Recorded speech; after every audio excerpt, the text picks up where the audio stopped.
తీగలను తీసివేయను. అర్థమవుతుందా?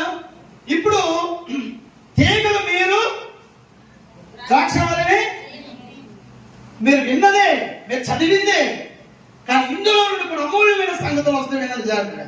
దేవుడు మేము వెలుగును కాక అని అంటున్నాడు. ద్రాక్షవల్లిని నేను, స్వయంగా చెప్పాడు ఆయన. తీగలు మీరు. ఇప్పుడు తీగ ఎవరిలో నుండి రావాలి? అంతేనా? ద్రాక్షవల్లిలో నుండి రావాలి. ఫలించాలంటే తీగ ఎవరిలో ఉండాలి? గట్టిగా చెప్పాలి. అంతేనా? దేవుడికి మేము వెలుగును కాక. ద్రాక్షవల్లిలో నుండి వచ్చే తీగలన్నీ కూడా ఫలించాలంటే ఆ ద్రాక్షవల్లిలోనే ఉండాలి. తెగిపోవటము, వేరైపోవడము, చేయించుకోవడము, లాగేసుకోవడం ఉన్నాయనుకోండి, ఆ తీగ చివరికి ఎండిపో అంటులేదండి. దేవుడికి మహిమ కలుగును కాక. యేసుక్రీస్తు వర్గమే నిజమైన ద్రాక్షవల్లి. ప్రపంచమంతటికి కూడా ఆయన నిజమైన ద్రాక్షవల్లి. ఆయనలో నుండి అనేకమైన తీగలు వచ్చినవి. ఎంతమంది ఎవరు స్తుతిస్తారు? మీరు తీగలు అంటున్నారు ఆయన. ఓకే, చాలా బాగుంది ఈ మాట. నాలో ఫలింపుని ప్రతి తీగను ఏం చేస్తున్నాడు ఆయన? ఇంకా రావాలి. నాలో ఫలింపుని ప్రతి తీగ కూడా ఇస్పారేస్తాడు ఆయన. అదే మరి ఎక్కువగా ఫలించాలంటే దానిలోని పనికిరాని తీగలను నేను తీసేస్తాను. ఫలించే తీగ ఇంకా ఎక్కువగా ఫలించాలంటే పనికిరాని తీగను తీసేస్తాను అన్నాడు. అప్పుడు చాలా జాగ్రత్తగా ఉండాలండి. అంటే వేరు చేసేస్తాను అంటున్నాడు ఆయన. ఆ వేరు చేసే కాలమే ఈ కాలం. మనం ఉన్న కాలం అదే. ఇది దర్శన కాలం, వాక్యం వచ్చే కాలం, పరిశుద్ధాత్మతో అనేక మందిని నింపే కాలం ఇది. క్రీస్తు రెండవ వాక్య ఆ ప్రవచనము నెరవేరే కాలం ఇది. ఆ వాక్యం నెరవేరే కాలం ఇది. ఈ కాలంలోనే పనికిరాని తీగలేమో, పనికొచ్చే తీగలేమో ఆయన చూచి వాటిని వేరు చేసే కాలం ఇది. మేకలు గొర్రెలు వేరు చేసే కాలం ఇది. విశ్వాసం అవిశ్వాసం వేరు చేసే కాలం ఇది. ఎంతమంది స్తుతిస్తారు ఇక్కడ? ఏ కాలానికి వచ్చాము? మనము వేరు చేయబడే కాలానికి వచ్చాము. సెపరేట్ చేసే కాలానికి వచ్చాము మనము. జాతకాన్ని గమనించాలి. యేసుక్రీస్తు అదే అంటున్నాడు. ఫలించే తీగకి ఫలించని తీగ అడ్డు. కొంచెం లోతుగా అర్థం చేసుకున్నారు అనుకుంటా సంగమా. ఇది తీగలు ఎవరు కాదు. ఎవరండి తీగలు? ఎవరు? బ్రదర్ చెప్పాలి. పనికొచ్చే తీగలు ఉన్నాయి, పనికిరాని తీగలు ఉన్నాయి. ఈ పనికిరానికి తీగకి పని భాగంలో ఎంతసేపు పనికొచ్చే తీగలు పడవడమే. ఏంటి అంతకన్నా ఫలించేస్తున్నావు? ఏంటి సంగతి? ఏంటి అపమానం చేసేస్తాడు? ఏంటి వర్షంలాగా అపమానం ఇచ్చేస్తాడు? అపమానించే పాటర్ గారికి కానుక మాట్లాడుతున్నాడు. దేవుడికి స్తోత్రం కాక. ఇది పనికిరాని తీగది. దీనికి ఇవ్వడము తెలియదు, తెచ్చుకోవడము తెలియదు. దేవునికి ఇచ్చి దేవుడి దగ్గర పొందే తీగేమో రుచి పెరిగింది కాబట్టి చక్కగా ఫలాలు పొందుకొని వెళ్ళిపో. ఈ పనికిరాని తీగలు చూసారా? సపోర్ట్ చేయి, కొట్టా ఉండే అనమాట. నువ్వే పరిశుద్ధుడుగా, నువ్వే పరిశుద్ధుడు కాదుగా. ఏమంటే ఉన్నారా అంటో లేదా అంటే మీరు మంచోళ్ళే, చాలా మంచోళ్ళు. అలాంటి వాళ్ళ కోసం చేస్తున్నాను. దేవుడికి స్తుతి కలుగును గాక. కాబట్టి పనికిరాని తీగలను ఆయన ఏది పారేస్తాడంటున్నాడు. ఎందుకంటే ఫలించే తీగ మరి ఎక్కువగా ఫలించాలి. ప్రార్థించే వ్యక్తి మరింత ఎక్కువగా ప్రార్థించాలి. సహకరించేవాడు మరి ఎక్కువగా సహకరించాలి. ఉపవాసాలు ఉండేవాడు మరి ఎక్కువగా ఉపవాసాలు ఉండాలి. సంఘానికి కాలం వచ్చి అనేకులు తీసుకొచ్చేవాడు మరి ఎక్కువ మంది తీసుకురావాలి. తనకున్న దానిలో నుండి సేవ కొరకు ఖర్చు పెట్టాలనుకున్న వ్యక్తి మరి ఎక్కువగా ఖర్చు పెట్టాలనుకుంటాడు. నా సేవకుడికి దేవునికి రైట్ హ్యాండ్ గా సపోర్ట్ గా ఉండాలనుకుంటాడు. ఈ ఉండని వారు ఇక పనికిరాని దేవుడు ఏం చేస్తాయి? చాలా జాగ్రత్తగా ఉంటారు. కానీ మీరందరూ పనికొచ్చే చేయగలని నేను నమ్ముతున్నాను. అంటే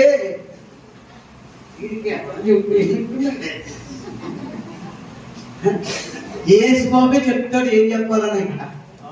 ఇంకెవరు చెప్పండి? ఎవరు చెప్పడా? నేను ఫోటోలకి మీటింగ్ ఎప్పుడైనా ఏ సేవకులు నాకేం చెప్పరు, నా పుట్టదలకి తెలుసు. ఒకవేళ చెప్తే చెప్పింది అసలు చెప్పండి. ఎందుకంటే నేను నా ఆధీనంలో ఉన్నాను, ఆయన ఆధీనంలో ఉంటాడు. చెప్పింది చెప్పాను అనుకోండి సత్యజీవం, ఆయన ఇచ్చింది చెప్పాను అనుకోండి నిత్యజీవం. తప్పలు కూడా దేవుడు సొంతం దగ్గర.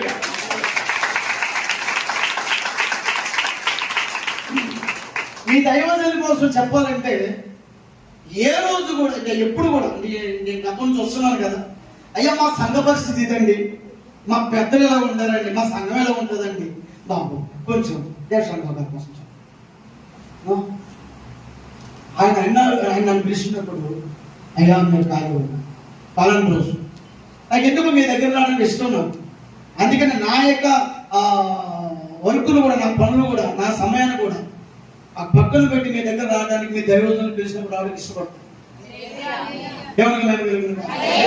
ఎప్పుడు ఏనాడో ఏ విషయమైనా సంఘము బాగా ఎదుగుతుందని చెప్పలేదు, వేరేగా చెప్పలేదు. దేవుడే సాక్షి బలిపెట్టి మీరు నిలబడి చెప్తున్నారు. అది నిజమైన దైవజనుడు. దేవుడు మాట్లాడతాడండి, మీరు ఉండండి అంటాడు. అది దేవుని కార్యం జరుగుతాయి. ఆల్రెడీ స్టార్ట్ అయిపోయినాయి ఇక్కడ దేవుని కార్యం మొదలైంది. దేవుని ఆత్మ పనిచేస్తుంది ఇప్పుడు ఈ సెకండ్, ఈ తక్షణ, ఈ క్షణంలో దేవుని ఆత్మ ఇక్కడ పనిచేస్తామని నమ్ముతున్నారా? ఆయన శక్తి మీలోని ప్రవహిస్తా ఉంది. ఇక్కడ మిమ్మల్ని ఆయన ఒక అలవలే మీ మధ్యకి వస్తున్నాడు. ఇప్పుడు అలవలే మీ మధ్యకి వస్తున్నాడు ఆయన. ఇప్పుడు మీరు ఆయన పొందుకోబోతున్నాడు. కాబట్టి పనికిరాని తీగలు ఎందుకు తీసేస్తానన్నాడు ఇప్పుడు చెప్పండి. ఫలించే తీగకే అడ్డు. ఫలించే తీగ ఇంకా ఎక్కువ ఫలించాలంటే తీసేయండి.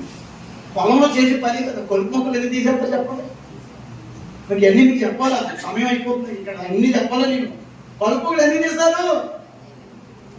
అసలైన మొక్కకి దెబ్బ రాకుండా, ఫలించడానికి అడ్డు రాకుండా. ఎందుకంటే అన్నింటికంటే ముందు ఇదే వేసుకొచ్చున్నది బయట. ఏది ఇదంటే పనికిరాని మొక్క, అన్నిటికి ముందు ఉంటుంది. అవసరం వచ్చినప్పుడు అనగబారు. నేనున్నానయ్యా, నేను చేస్తానయ్యా, ఉన్నానయ్యా, నేను ఉన్నాను కదయ్యా. ఆ సమయం వచ్చినప్పుడు అమ్మా ఎక్కడున్నావంటే ఊరేలేనయ్యా. ఈ పనికిరంతే కదా ఇది కలుపు మొక్కలు. కానీ అందరం అన్ని చెట్లు కంటే, అన్ని వృక్ష గోధుమ మొక్క కన్నా లేకపోతే ధాన్యం మొక్క కంటే ముందుగా కలుపు మొక్క ఎంత ఎత్తి దిగిపోతుంది. ఆయన వస్తాడు, దాన్ని ఆగేది అంతే. ఏంటి కలుపు మొక్క? దేవుని స్తోత్రం. సంఘాలు కూడా కలుపు మొక్కలు చాలా జాగ్రత్తగా ఉంటాయి. అవి కలుపు మొక్కలు గోధుమ మొక్కలు కాదు. గోధుమ మొక్క పని చేస్తే కలుపు మొక్క పని చేయదు. ఓకేనా? ఏ మొక్కగా ఉండాలనుకుంటారు మీరు? ఎందుకంటే యేసుక్రీస్తు కూడా గోధుమ కిందగా పోల్చుకున్నాడు ఆయన. అంతే కదా, ప్రతి నెల గోధుమ రొట్టెలోను గోధుమ పిండిన రొట్టెగా చేసుకుని ప్రభు శరీరముగా తింటున్నాం మనం ఇక్కడ. ఎంతమంది ఏమి స్తుతిస్తారు? హల్లెలూయా. కాబట్టి నా ప్రియమైన దేవుని పిల్లరా, కలుపు మొక్క ఎన్నిసార్లు ఆయన శరీరం అంటే రొట్టె తిన్నా అది కలుపు మొక్క యేసు శరీరం అవుతుంది. కానీ గోధుమ మొక్క ఖచ్చితంగా విశ్వాసి ఒక రోజున యేసుక్రీస్తు శరీరం కలిగి ఉంటుందా? ఆయన ఆత్మను కలిగి ఉంటుందా? హల్లెలూయా. సరే, కిందకి ఆయన ఇంకా ఏమన్నాడంటే చూద్దాం, ఇంకా కొంచెం కిందకి చూద్దాము. చాలా లేఖనాలు ఉన్నాయి కనుక లేఖనాలు మీకు తీసి చదివించడం కాదు, కానీ అనుభవపూర్వక కొన్ని విషయాలు నీకు అర్థమయ్యే రీతిలో చెప్పడానికి దేవుడు నన్ను చదువుతాం. 3వ వచనం, మీరు పవిత్రులై ఉన్నారు, నా యందు నిలిచియుండుడి, మీ యందు నేను నిలిచియుందును, తీగ ద్రాక్ష వలలో నిలిచింటేనే గాని తానంతట తాను ఎలాగ ఫలించదో అలాగే నా యందు నిలిచింటేనే గాని మీరు ఫలింపరు. ద్రాక్షావళిని నేను, తీగలు మీరు. ఎవరు నా యందు? అది గట్టిగా పట్టుకోండి. దేవుని స్తోత్రం కలుగును గాక. ఎవరు నా యందు నిలిచిండునో, నేను ఎవరి యందు నిలిచిండునో. ఎంతమంది సఫలం కూడా స్తుతిస్తారు యేసుక్రీస్తుని. చాలా సార్లు ఈ మాట చదువుకున్నారు. నేను ఎవరి యందు నిలిచి ఉన్నానో, ఎవరు నా యందు నిలిచి ఉన్నాడో వాడు బహుగా ఫలిస్తాడు. వాడిలో ఉన్న విశ్వాసమే లేదు. ఎందుకంటే వాడిలో ఆయన ఉంటాడు, ఆయనలో వీడు ఉంటాడు. దేవునికి మహిమ. ఒకరిలో ఒకరు ఉంటారు. విడతీయలేనటువంటి బంధం ఎవ్వరూ విడదీయలేరు. యేసుక్రీస్తుని తండ్రిని ఎవరు విడదీయలేరు. యేసుక్రీస్తు వాక్యమై ఉన్నాడు, ఆయన ఆత్మై ఉన్నాడు. వాళ్ళందరూ ఎవరు విడదీయలేరు. అందుకే యేసుక్రీస్తు ఏమన్నా తెలుసా? తండ్రి నా యందును, తండ్రి యందు నేను ఉన్నాను. అంటున్నారా? అలాగే మీరు కూడా అన్నాడు యేసుక్రీస్తు. మీరేమో అర్థమవుతుంది మీ అందరికీ? నేను మీ ఉండాలి, నేను మీ లోపల ఉండాలి, మీరు నా లోపల ఉండాలంటున్నాడు ఆయన. ఇప్పుడు అర్థమైందా? ఎంతసేపు బయట కాదు, ఆయన లోపలికి రావాలి, మీరు ఆయన లోపలికి వెళ్ళాలి. దీనికి అర్థం చెప్తాను, జాగ్రత్తగా వెళ్ళండి. 7వ వచనం చదవండి ఒకసారి. వచ్చిన మీరు ఎవరు నా యందు నేను, మీరు నా మాటలను నిలిచిన మీకు ఏది ఇష్టమాడుడి దేవుడికి స్తోత్రం. 14 చదవండి. అదే యోహాను 14 నా నామమున మీరు నన్నేమి అడిగినను అవి చెప్తారుగా. వాగ్దానం ఇస్తున్నానండి, తీసుకోరా. 14 ఏమన్నాడు అధ్యాయంటే, నా నామముని మీరు ఏది అడిగినా చేస్తా. అదే 15 ఏమన్నారంటే, నా యందు మీరును, మీ యందు నా మాటలను. ఇది గుర్తుపెట్టుకోండి. చాలా మంది అనేది ఏంటంటే, నేను దేవుళ్ళలోకి వెళ్ళిపోయాను. గట్టిగా వినిపిస్తుందా? ఇందులోకి వెళ్ళిపోయాను. చాలా మంది ఉంటుంటారు. నేను విన్నాను చాలా సార్లు. ఒరే నేను దేవుళ్ళకి వెళ్ళిపోయాను రా, వెళ్ళిపోయాను దేవుళ్ళలోనే ఉంటున్నాను. ఓకే, గుర్తుపెట్టుకుని దేవుళ్ళకి వెళ్ళడం అంటే ఎలాంటి గొప్ప కార్యం వచ్చాను. చాలా మంది నేను వాక్యంలో ఉన్నా, నేను విశ్వాసంలో ఉన్నా, నేను ప్రార్థనలో ఉన్నా, నేను దేవుళ్ళలో ఉన్నా. ఓకేనా? మంచిదే, సాక్షి బాగానే ఉంది. నేను దేవుళ్ళలో ఉన్నాను, దేవుళ్ళలోకి వెళ్ళిపోయాను, వాక్యంలోకి వెళ్ళాను. మీరందరూ ఎవరిలో ఉన్నారు? ఇప్పుడు మాట్లాడలేదు. సరే, మంచిది. చాలా మంది ఈరోజు ప్రపంచవ్యాప్తంగా పాస్టర్స్ అదేమాట, సువార్తికులు, కాపర్లు, ఉపదేశకులు, అపోస్తలులు వాడేవాళ్ళు ఏమండి, ఇంకా బిలీవర్స్, విశ్వాసం అందరూ కూడా దేవుళ్ళలో ఉన్నారు, వాక్యంలో ఉన్నారు. మంచిదే. కానీ నేనేమంటున్నాను, వాక్యాన్ని బట్టి ఆయన ఏమంటున్నారంటే, నువ్వు దేవుళ్ళలో ఉన్న ఉపయోగం లేదు, వాక్యంలో ఉన్న ఉపయోగం లేదు. ఆయన అన్నమాట, నా యందు మీరును ఉంటే చాలు. ఆమె అనలేదు. నా యందు మీరును, నా లోపల మీరును. తర్వాత అన్నాడు, మీ యందు నా మాటలను. దానికి పైన ఉన్నాడు, మీరు నా లోపల ఉండాలి, నేను మీ లోపల ఉండాలి అన్నాడు లేదా? చాలా మంది ఏంటి, నేను దేవుళ్ళలో ఉన్నాను, అయిపోయింది. లేదండి, ఆయన నీలోకి రావాలి, నీ లోపలికి రావాలి, నీలో ఉండాలి. ఎలా సాధ్యమో? ఆది యందు వాక్యం ఉందో, వాక్యం దేవుడు యందు వాక్యమే. మరి నా మాటలు నీ యందు ఉండాలంటే ఆ మాట దేవుడు మాట. అది ఎవరి మాట? ఆ మాట వాక్యమైంది.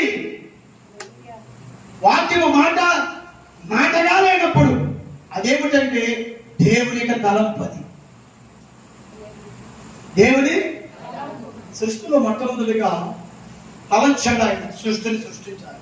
తలంపు మాటగా మారిన పలికాడు ఆయన. సృష్టి కలుగుని కాక అన్నాడు. సృష్టి వచ్చిందా? వాక్యం పలికాడు ఆయన. మూడోది ఏమొచ్చిందంటే పదార్థం వచ్చింది. తలంపు వాక్యమైంది, వాక్యము పదార్థమైంది. ఆ పదార్థమే దృశ్య రూపంలో మన కంటి కనబడుతూ స్విచ్ అంతా. అవునండి, ఇదంతా దేవుని వాక్యము. దేవుడు మాట వల్ల ఉన్నలోకి వచ్చిన సృష్టి అంతా. బయట చదవలేదు మీరు? ఆదికాండంలో లేదా మొదల అధ్యాయంలో ఈ సృష్టి అంతా కూడా దేవుడు పలికినది. నీవు కూడా దేవుడు పలికితేనే వచ్చాడు. వింటున్నారా? మనందరం ఎవరి మాట? దేవుని మాట. అంతకుముందు దేవుని తలంపై, తర్వాత దేవుని మాట పలికే. మూడోది పదార్థం. ఎంతమంది దేవుని స్తుతిస్తారు? ఇప్పుడు కనబడేదంతా దృశ్య రూపంలో ఉంది, పదార్థం ఇది.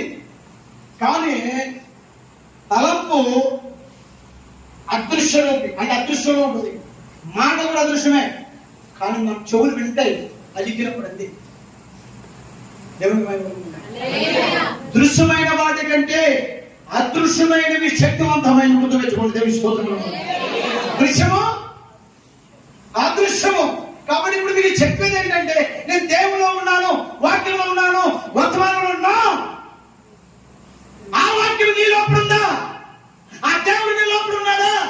ఉంటేనే కదా ఒక బంధం. అప్పుడే కదా నువ్వు క్రైస్తవురాలివి. అప్పుడే కదా నువ్వు సేవకుడివి. అప్పుడే కదా నువ్వు పాలకుడివి. అప్పుడే కదా నువ్వు సంఘ పెద్దవి. అప్పుడే కదా నువ్వు విశ్వాసవి.